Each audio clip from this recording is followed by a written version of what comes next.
Assalamualaikum warahmatullahi wabarakatuh. Halo semuanya, selamat datang di channel Bang Ilo dan semoga dimanapun teman-teman berada, semoga teman-teman selalu dalam keadaan sehat walafiat dan dimurahkan rezekinya. Amin amin ya rabbal alamin. Dan pada kesempatan yang baik ini, saya akan membawakan satu kisah horor yang merupakan kiriman salah satu subscriber saya yang berasal dari Jakarta Selatan. Nah, sebelum kita masuk ke dalam kisahnya, buat teman-teman yang mungkin belum subscribe, bisa diklik dulu tombol subscribe. Jangan lupa lonceng notifikasinya dinyalakan agar teman-teman selalu mendapatkan notifikasi dari konten-konten yang akan kami up selanjutnya. Dan gak pakai berlama-lama lagi, udah penasaran kan buat teman-teman? Kita langsung saja masuk ke dalam kisahnya.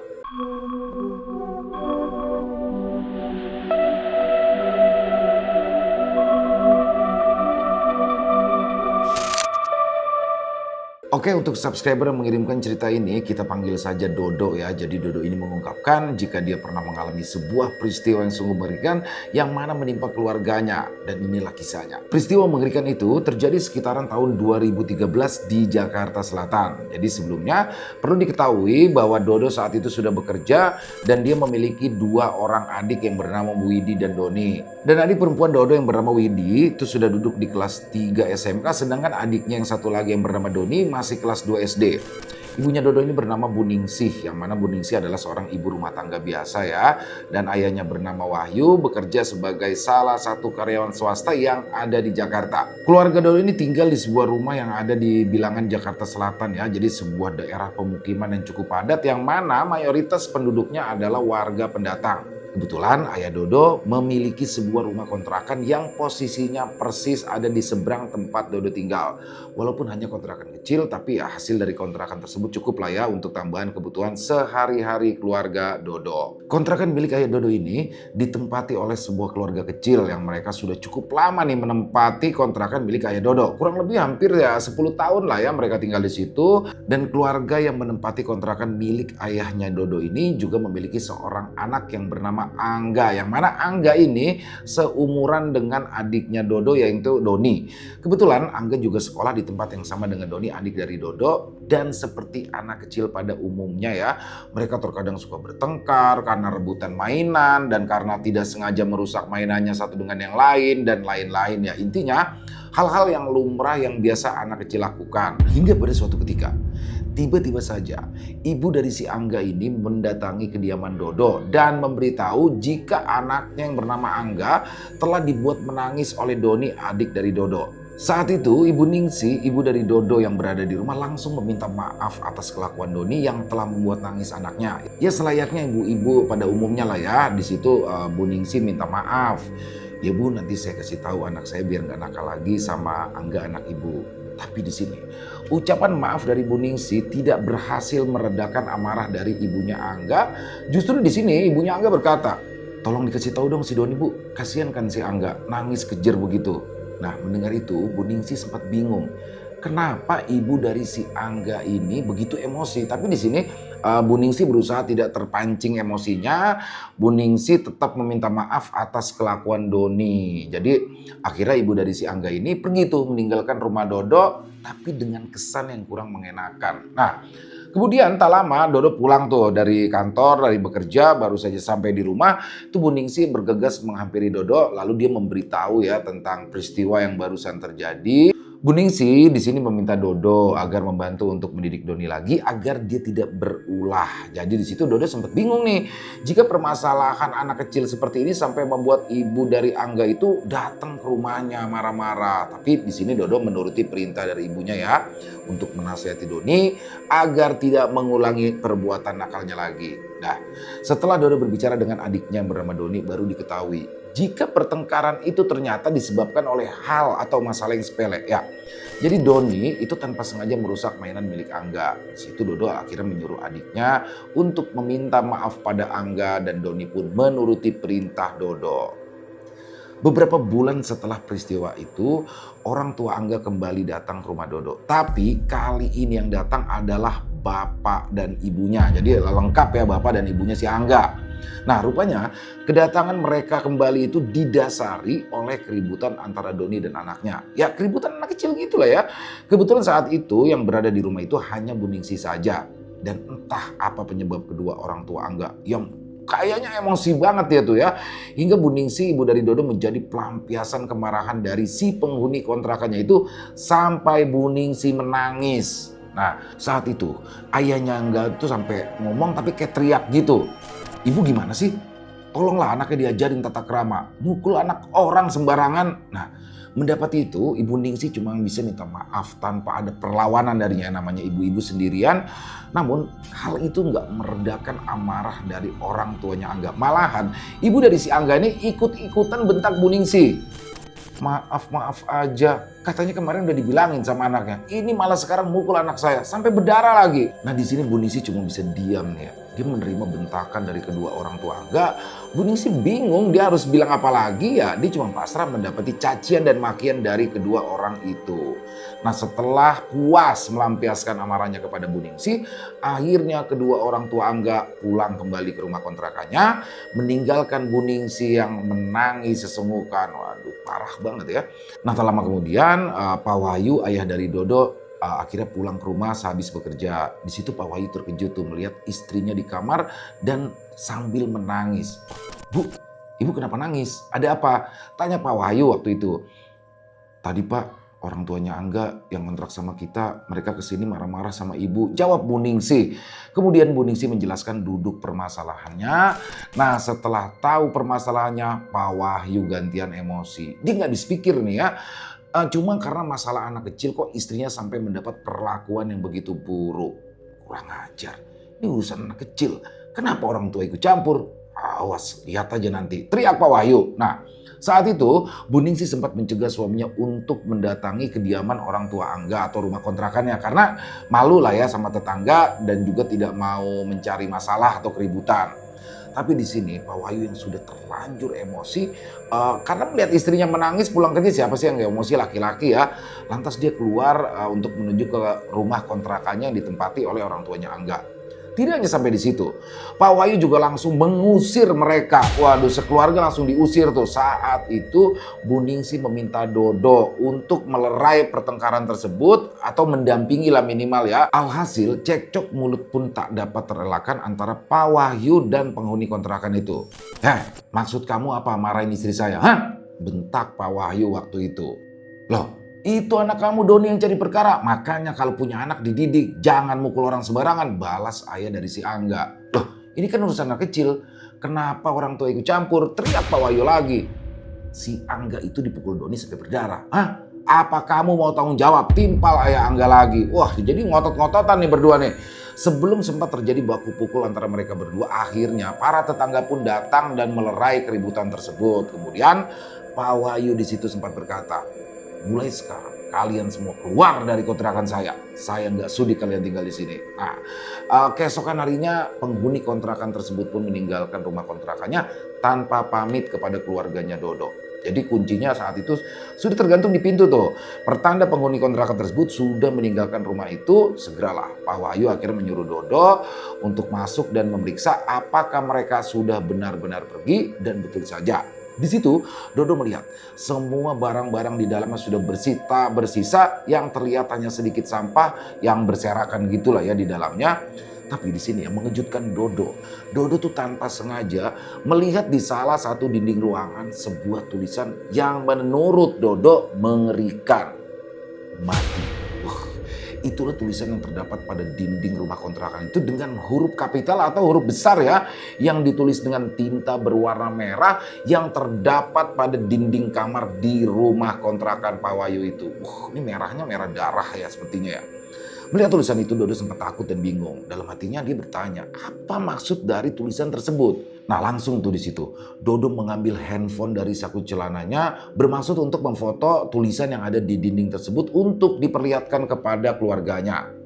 Setelah selesai, Dodo langsung menghapus tulisan yang menempel pada dinding itu. Jadi kemudian Dodo melanjutkan mengecek seluruh rumah dan kamar dan kembali mengunci rumah kontrakan tersebut. Sesampai di rumah, Dodo langsung menghampiri ayahnya tuh, lalu langsung menceritakan apa yang ia temui di rumah kontrakan itu. Sambil juga Dodo tidak lupa menunjukkan foto tulisan di dinding yang tadi dia sempat foto tuh, tulisan berwarna merah yang mana tulisannya adalah mati.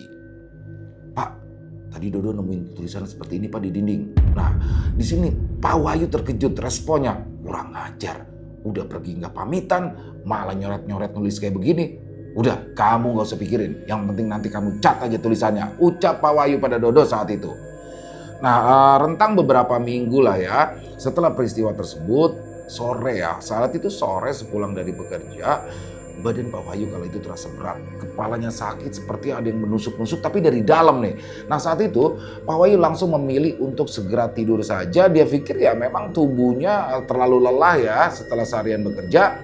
Nah keesokan harinya Pak Wahyu meminta izin untuk tidak bekerja hari itu. Dia merasa tubuhnya tuh kayak masih terasa berat dan lemas yang kayak nggak kunjung hilang gitu ya. Nah akhirnya di sini Pak Wahyu meminta izin untuk tidak bekerja di hari itu. Dia merasa tubuhnya masih terasa berat dan lemas yang nggak hilang-hilang gitu ya. Dan dalam satu hari Pak Wahyu itu bisa bangun dari tidur sebanyak 10 kali.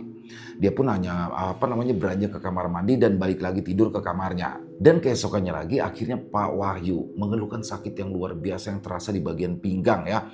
Pada awalnya Pak Wahyu nggak mau saat dibawa ke rumah sakit. Namun setelah beberapa hari sakitnya tak kunjung hilang, akhirnya dengan sedikit paksaan Dodo pun berhasil merayu lalu membawa ayahnya itu ke rumah sakit. Di situ Dodo tuh melihat tuh kejanggalan pada penyakit ayahnya. Ya, hal itu disebabkan karena penyakit yang diderita ayahnya itu hanya kumat atau terasa pada jam-jam tertentu saja, yaitu pada saat lewat tengah malam.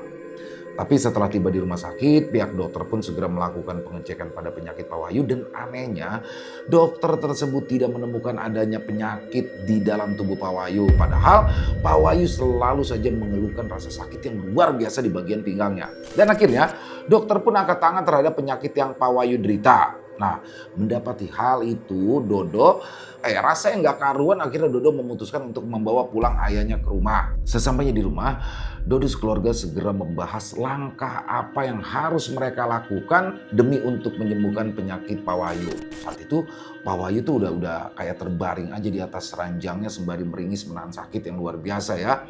Melihat dan mendengar rintihan ayahnya seperti itu tuh hati Dodo seperti terasa teriris ya. Dia nggak tega tuh melihat penderitaan ayahnya. Dodo seakan tidak memiliki daya dan upaya untuk menolongnya atau setidaknya mengurangi rasa sakitnya. Hingga pada akhirnya Dodo penasaran. Dia mencoba melihat pinggang sebelah kanan tempat ayahnya mengeluhkan rasa sakitnya selama beberapa hari ini. Dan betapa terkejutnya Dodo ketika dia memeriksa pinggang ayahnya itu, ternyata pinggang ayahnya itu sudah berlubang dan hampir sebesar telur ayam. Gede ya, telur ayam tuh gede teman-teman ya. Nah padahal waktu di rumah sakit itu masih normal, belum ada lubang itu di tubuh ayahnya. Nah dalam kecemasan itu Dodo inget tuh sama temannya yang bernama Ihsan ya. Dodo itu ingat kalau Ihsan itu mengetahui tentang pengobatan alternatif atau yang memiliki indera keenam mungkin ya. Jadi tanpa membuang waktu akhirnya Dodo langsung segera menghubungi Ihsan. Alhamdulillah saat itu Ihsan mengangkat telepon langsung dari Dodo dan tanpa basa-basi lagi Dodo langsung bertanya kepada Ihsan mengenai tempat pengobatan alternatif untuk ayahnya. Ihsan memberitahu tentang tempat pengobatan alternatifnya yang bagus.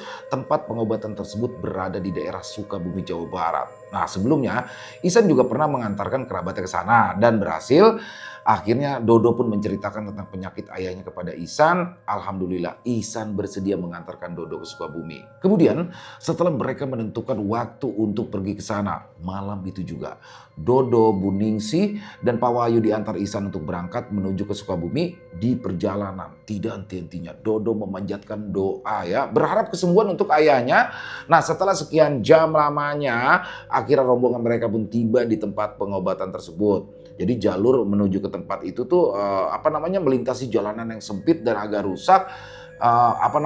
Kayak aspal bercampur tanah tuh ya, menghiasi perjalanan. Wajar aja sih karena setelah lepas dari jalur utama hampir 1 jam mereka melalui jalur yang sempit dan rusak tersebut. Ditambah pemandangan di kanan kirinya tuh hanya hutan ya, dengan hutan jati pada ujung jalurnya. Nah singkat cerita setelah sampai di tempat tujuan, Dodo melihat tempat yang sepertinya seperti padepokan dengan pintu gerbang yang cukup besar di depannya, ditambah beberapa pendopo dan juga bangunan yang ada di dalamnya. Sebelumnya Ihsan memberitahu Dodo jika yang akan mengobati ayahnya adalah seorang kiai. Di situ Dodo merasa lega dan seperti melihat secercah harapan ya untuk kesembuhan sang ayah. Setelah berada di dalam, Dodo melihat-lihat jika suasana di pendopo itu sunyi, kayak jauh dari keramaian gitu. Hal itu dikarenakan lokasinya yang terdapat di tengah perkebunan hutan jati dan jauh dari pemukiman. Kemudian Ihsan segera memarkirkan mobil di depan salah satu bangunan yang mana itu adalah tempat dari kiai tersebut tinggal. Akhirnya rombongan mereka pun langsung turun lalu langsung menuju ke rumah tempat kiai itu tinggal. Nah, Ihsan akhirnya langsung turun dari mobil dan menuju ke pintu yang terbuat dari kayu jati dengan ukuran yang lumayan besar ya, atau biasa disebut gebyok. Sedangkan Pak Wahyu, Bu Ningsih, kedua orang tua Dodo menunggu di mobil. Saat itu Ihsan langsung mengetuk pintu itu. Tok tok tok tok tok tok. Assalamualaikum, Pak Kiai. Salam Ihsan. Waalaikumsalam. Tak berselang lama nampak seorang pemuda dengan kaos putih dan berkain sarung dengan totopong ya melingkar di kepalanya membukakan pintu tersebut. Rupanya pemuda tersebut adalah salah satu murid dari kiai itu. Pemuda tadi langsung bertanya tuh apa maksud kedatangan dari rombongan Dodo. Di situ Ihsan langsung mengutarakan semuanya dan setelah mengetahui semuanya seluruh rombongan Dodo langsung masuk dan dipersilakan masuk lah ya oleh pemuda tadi. Saat itu Dodo dibantu oleh Ihsan. Dia langsung menuju ke mobil untuk membopong Pak Wahyu masuk karena Pak Wahyu yang memang udah gak kuat jalan lagi. Nah, setelah semua sudah berada di dalam rumah, Dodo langsung melemparkan pandangannya ke sekitar. Di situ dia melihat terdapat seperti ruangan khusus untuk pasien yang akan diobati. Nah, saat di perjalanan tadi Ihsan juga sudah memberitahukan tentang hal-hal tersebut. Tak lama kemudian, rombongan Dodo pun disuguhi minuman berupa teh hangat oleh pemuda yang tadi menyambutnya. Kemudian disusul kemunculan Pak Kiai yang keluar dari kamarnya dan langsung menyambut rombongan Dodo. Setelahnya, Ihsan langsung memperkenalkan Dodo beserta keluarganya dan menceritakan apa yang telah dialami oleh Pak Wahyu. Setelah perkenalan dan penjelasan dari Ihsan, saat itu Dodo mencoba bertanya pada Pak Kiai perihal penyakit ayahnya. Maaf Pak Kiai, ayah saya ini sakit apa ya? Karena sudah saya bawa ke rumah sakit, tapi di sana nggak bisa ditemukan penyakit apapun. Ya, kalau saya dengar dari penjelasannya, sepertinya ada yang tidak suka dengan ayah kamu. Dan memang penyakit seperti ini tidak akan bisa diketahui oleh medis. Ungkap sang kiai. Mendengar itu Dodo sempat kaget. Dia tidak menyangka tuh, ada orang yang tega ingin menyakiti ayahnya. Kalau boleh tahu, siapa ya orang yang tega menyakiti ayah saya, Pak Kiai? Tanya Dodo. Sambil tersenyum Pak Kiai berkata, sudah, gak usah mikirin siapa, sekarang yang terpenting ayah kamu sembuh. Jadi mendengar ucapan yang agak menyejukkan hati itu membuat Dodo tenang. Padahal sebelumnya ada banyak pertanyaan ya yang ada di kepalanya. Namun karena Pak Kiai sudah berkata demikian, akhirnya Dodo menahannya dalam hati. Nah, kemudian Pak Kiai segera menyuruh Dodo dan Ihsan dibantu murid Pak Kiai untuk membawa Pak Wahyu masuk. Setelah Pak Wahyu diletakkan di atas ranjang yang terdapat di kamar itu, kemudian Pak Kiai menyuruh semuanya untuk menunggu di luar. Nah, sebelum keluar kamar, Dodo tuh menghampiri ayahnya sambil berbisik. Dodo tinggal keluar dulu ya Pak. Saat itu Pak Wahyu hanya menganggukkan kepalanya. Dapat terlihat saat itu wajahnya jika Pak Wahyu merasakan sakit yang luar biasa. Nah, setelah keluar dari ruangan itu, Ihsan kemudian mengajak Dodo untuk duduk-duduk di teras depan rumah Pak Kiai dan meninggalkan Bu Ningsih di dalam. Kemudian Dodo tuh sama Ihsan keluar rumah gitu lah ya sambil bawa minuman kopi lah ya yang telah disajikan untuk mereka, sedangkan Bu Ningsih berada di dalam. Di luar saat itu udara tuh terasa dingin ya.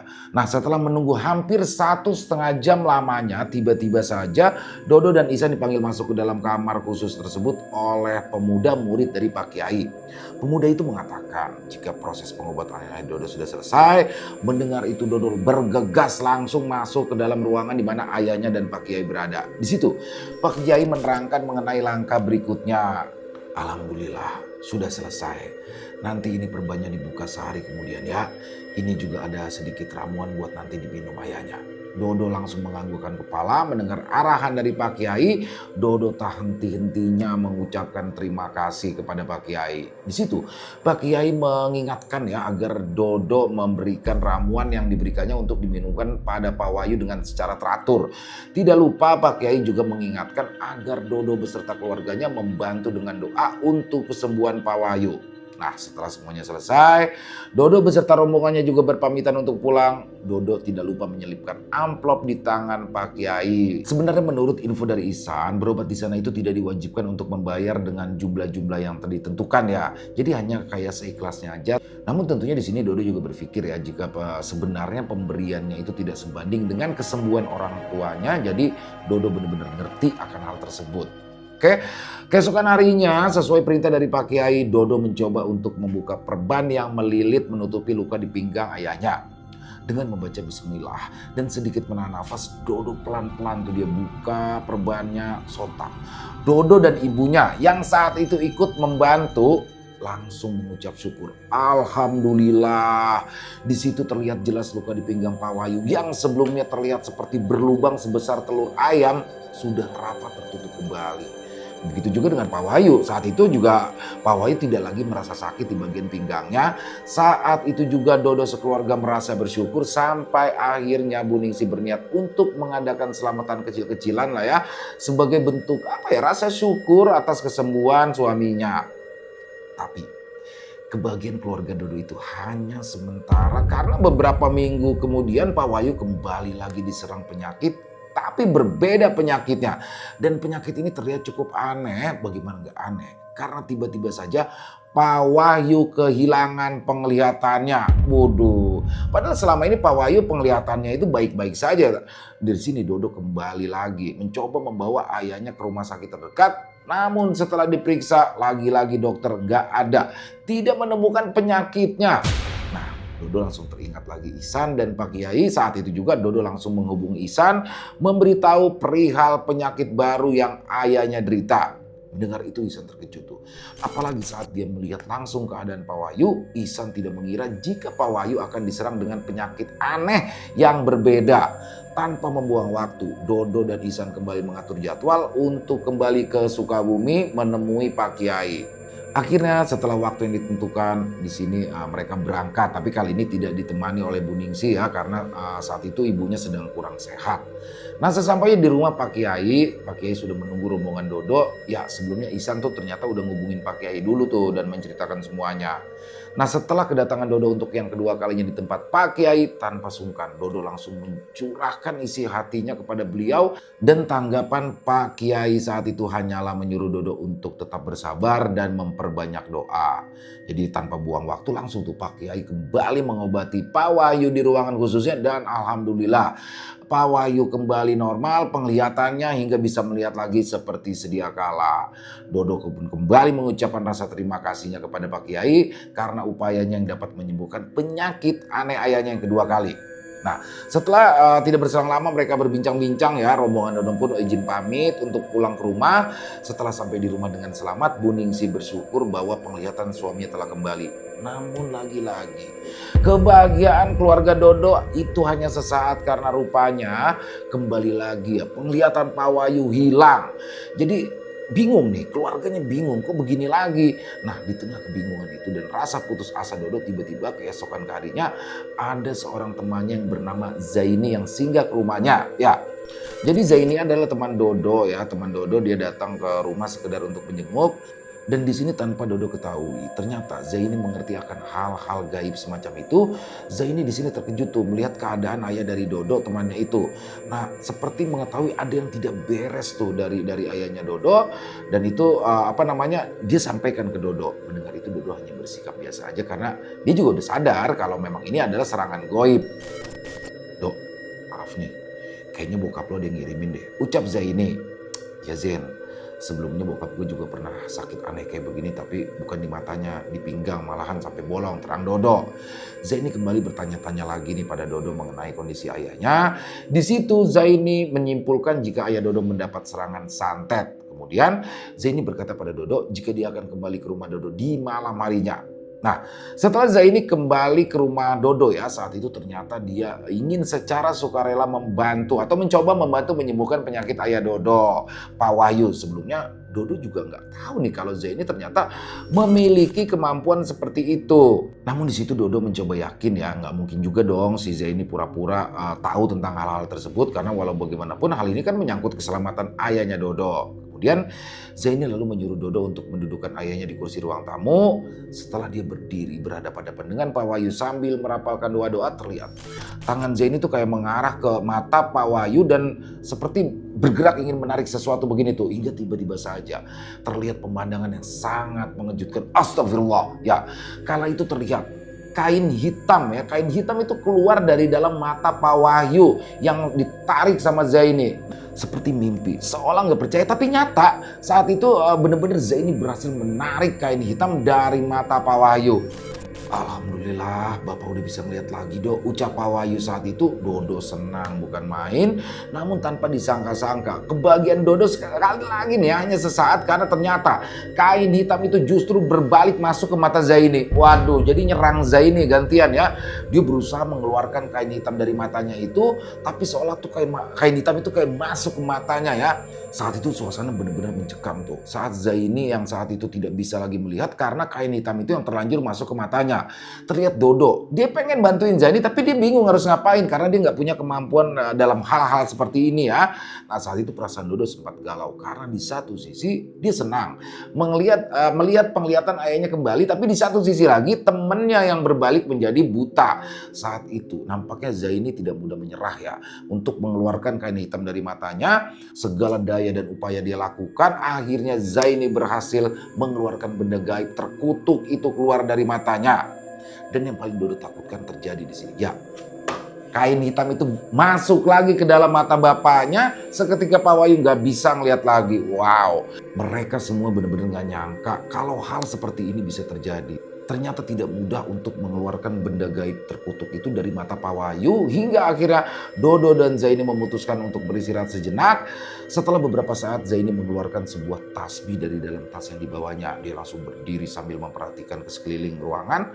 Entah saat itu bingung ya Dodo juga apa nih yang Zaini lakukan. Namun tiba-tiba dia melemparkan tasbih yang dipegangnya ke arah dinding atas depan kamar. Kemudian yang mengejutkan adalah seketika muncul cairan darah berwarna merah yang menyiprat dari dinding yang dilemparkannya itu.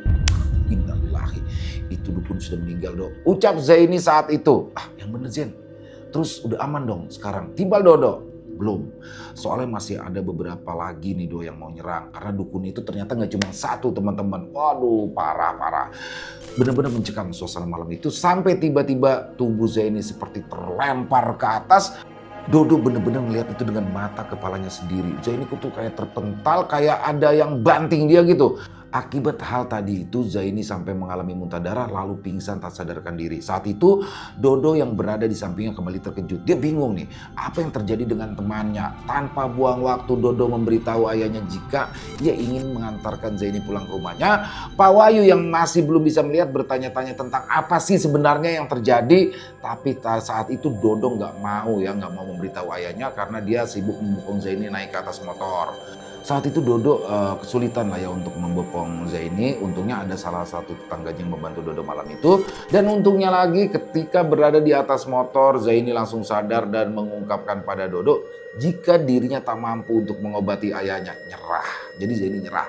Mendengar itu, Dodo langsung berkata kepada Zaini agar dia tidak usah memikirkan hal itu karena saat ini Dodo malah khawatir dengan kondisi temannya itu. Nah, setelah peristiwa malam itu, keesokan harinya Dodo teringat kembali kepada sosok Pak Kiai. Saat itu Dodo berpikir mungkin hanya Pak Kiai yang bisa mengobati ayahnya dan mungkin harus dirawat inap di pondok Pak Kiai itu. Langsung aja tuh Dodo menghubungi Ihsan.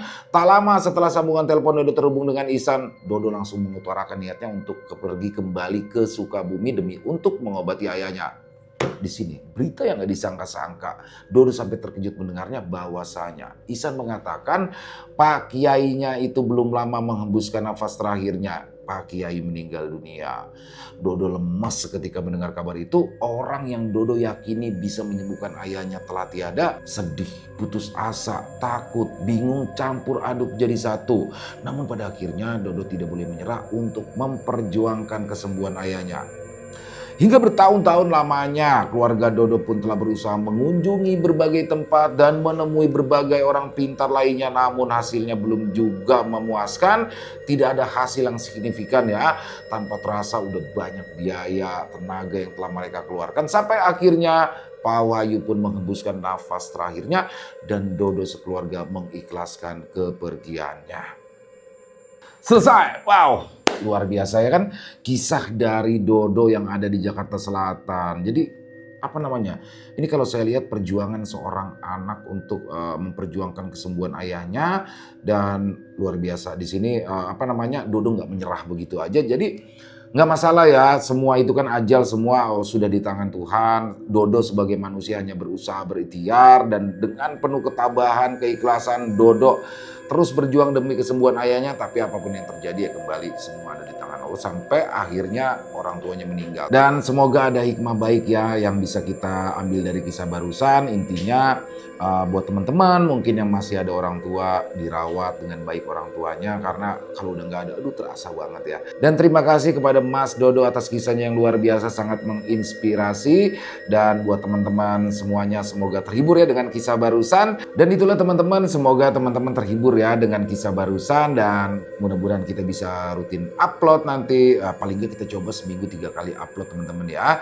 Dan di akhir kata saya Ilo mengucapkan permohonan maaf apabila mungkin dalam pembawaan kisahnya tadi ada kata-kata saya yang salah, ataupun ada kata-kata saya mungkin yang kurang berkenan di hati teman-teman. Saya mohon dibukakan pintu maaf. Buat yang suka dengan kisah barusan bisa diklik tombol like-nya, tombol jempolnya, boleh juga ya dibantu share link video ini ke teman-teman yang lain agar juga ikut merasa terhibur.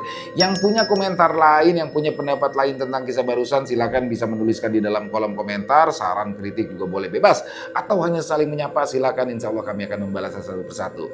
Dan sampai berjumpa lagi di konten-konten kami selanjutnya, masih bersama saya Ilo di channel Bang Ilo. Salam sehat, sukses selalu untuk kita semua. Wassalamualaikum warahmatullahi wabarakatuh.